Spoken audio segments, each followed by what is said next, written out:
You know, people still talk about I Know Why the Cage Birds Sing. Yeah. A movie was made. Yeah. It's taught in classrooms. I mean, you can rarely talk. You can rarely talk to anybody in the world and mention Dr. Angelou, and the first thing out of their mouth, I know why the cage birds sing. Well, why is that bird still singing though? Maya Angelou is a literary legend. Full stop. Most of us are introduced to her in middle school or perhaps high school, often through her first autobiography, I Know Why the Caged Bird Sings. The title of this autobiography comes from Paul Laurence Dunbar's poem named Sympathy. Here's a clip of Maya Angelou reciting Dunbar's poem. That's a poem written by Paul Laurence Dunbar in 1892. The poem is called Sympathy. And I'd like to say this poem to you. Oh, yes. For you and for your viewers. I know what the caged bird feels on me when the sun is bright on the upland slopes, when the wind blows soft through the springing grass and the river floats like a sheet of glass, when the first bird sings and the first bud opes and the faint perfume from its chalice steals. I know what the caged bird feels. I know why the caged bird beats its wing till its blood is red on the cruel bars, for it must fly back to its perch and cling when it fain would be on the bough a swing. And the blood still throbs in the old scars. It pulses again with a keener sting. I know why it beats its wing. And I know why the caged bird sings. Amen. When its wings are bruised and its bosom sore, it beats its bars and would be free. It's not a carol of joy or glee, but a prayer that it sends from its heart's deep core, but a plea that upward to heaven it flings. I know why the caged birds. Marguerite Annie Johnson, also known as Maya Angelou, was born in 1928 in St. Louis, Missouri. When her parents divorced, she and her brother were sent to live with their grandmother in Stamps, Arkansas. Eventually, she returned to live with her mother in St. Louis, where, horrifically, Angelou was raped as a young girl by her stepfather. Although he was convicted of the crime, he served only 1 day in jail, but was later murdered, probably by Angelou's uncles. At this point, the young girl became mute, believing, as Angelou later stated, quote, I thought my voice killed him. I killed that man because I told his name. And then I thought I would never speak again, because my voice, it would kill anyone. According to a later biographer, it was during this period of silence when Angelou developed her, quote, extraordinary memory, her love for books and literature, and her ability to listen and observe the world around her. During her teenage years, Angelou lived with her mother in California, where she became the first black woman to work as a streetcar conductor in San Francisco. In Caged Birds, she writes, quote, I clanged and cleared my way down Market Street with its honky-tonk homes for homeless sailors, past the quiet retreat of Golden Gate Park, and along closed, undwelled-in looking dwellings of the Sunset District. She gave birth to her son at the age of 16 and then needed to take various jobs to support him. In a later interview, Angelou once said, my greatest blessing has been the birth of my son. Her son was an author like his mother, writing a number of books, including Standing at the Scratch Line. When he was asked at one time what it was like growing up in the shadow of his beloved parent, he replied, quote, "I didn't.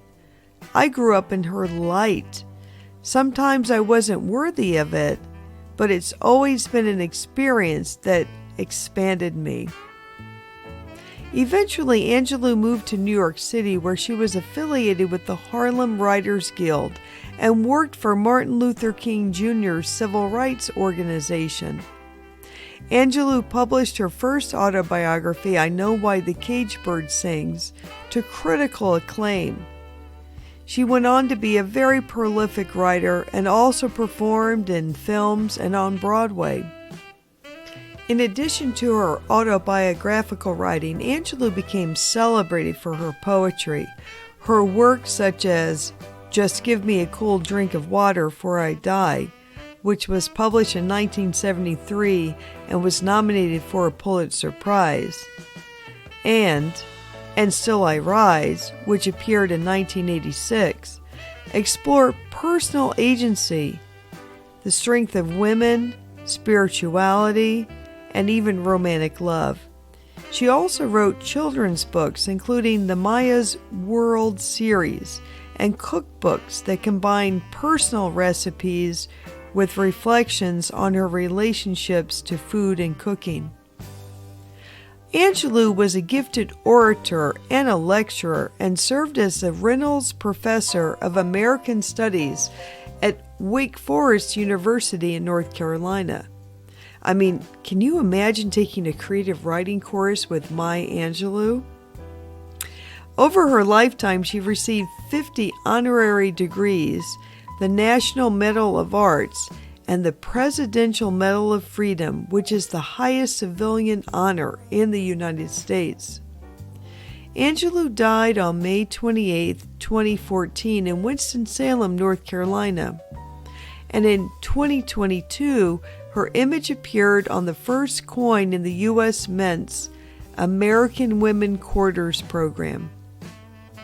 What follows is a clip of Maya Angelou reciting one of her classic poems, And Still I Rise.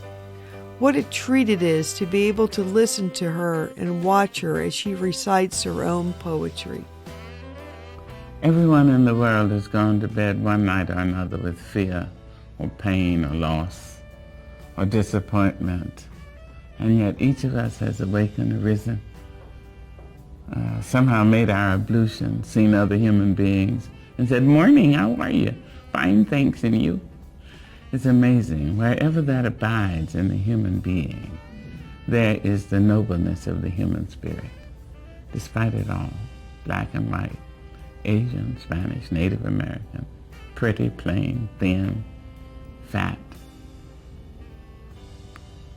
vowed or celibate, we rise.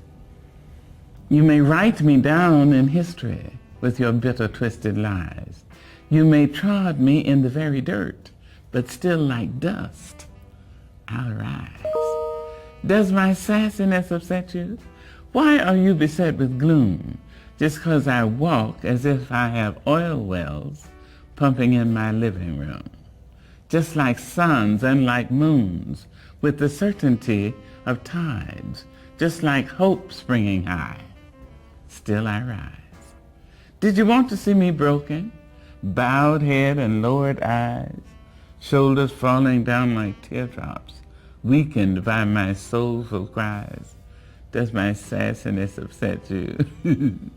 Don't take it so hard just 'cause I laugh. As if I have gold mines digging in my own backyard. You can shoot me with your words. You can cut me with your lies. You can kill me with your hatefulness. But just like life, I'll rise. Does my sexiness offend you? Oh, does it come as a surprise that I dance? As if I have diamonds at the meeting of my thighs. Out of the huts of history's shame I rise. Up from a past rooted in pain I rise.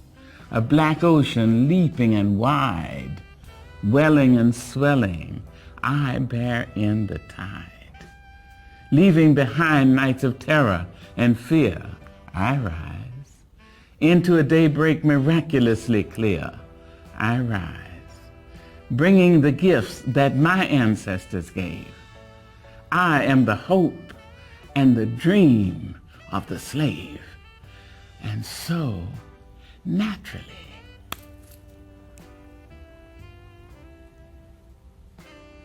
there I go rising.